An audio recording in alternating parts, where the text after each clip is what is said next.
Nous allons rentrer dans la mairie. Vous pouvez m'accompagner.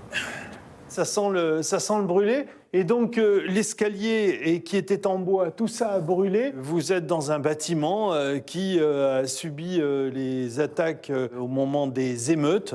Et du coup, il a été vandalisé puis incendié. Pour le maire de Villeneuve-le-Roi, dans le Val-de-Marne, le bilan des émeutes de 2023 est lourd.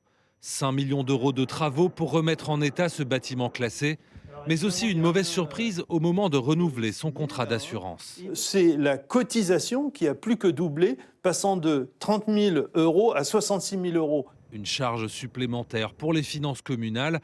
Et ce n'est pas tout. La compagnie d'assurance lui impose une franchise de 2 millions d'euros en cas de nouvelle dégradation.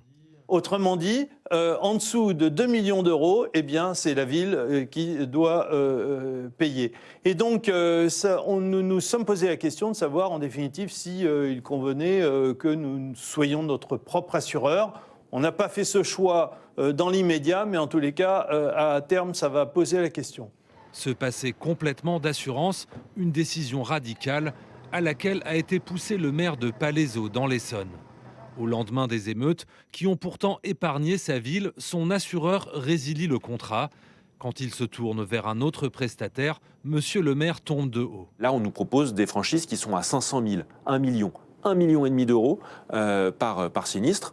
Autant vous dire que quand on a un sinistre dans la commune, c'est quelques milliers, quelques dizaines de milliers d'euros, jamais plus. Donc avec de telles franchises, en fait, c'est totalement rédhibitoire. Et donc on a refusé de signer ces nouveaux contrats d'assurance. Depuis plus d'un an, Palaiseau couvre donc elle-même ses risques. Une situation qui n'est pas souhaitable à long terme et pas soutenable pour toutes les collectivités. Moi, je pense surtout à des communes de taille beaucoup plus modeste, qui n'ont pas forcément cette assise financière que la commune a, et pour qui ne pas avoir d'assurance, c'est être tout de suite dans une très grande difficulté. Et donc cette situation-là, en fait, elle pose problème. Selon l'Association des maires de France, 1500 communes seraient aujourd'hui privées d'assurance. La Fédération française de l'assurance ne veut pas confirmer ce chiffre et avance que les tarifs payés jusqu'à présent par les communes ne reflétaient pas la réalité des risques auxquels elles étaient exposées.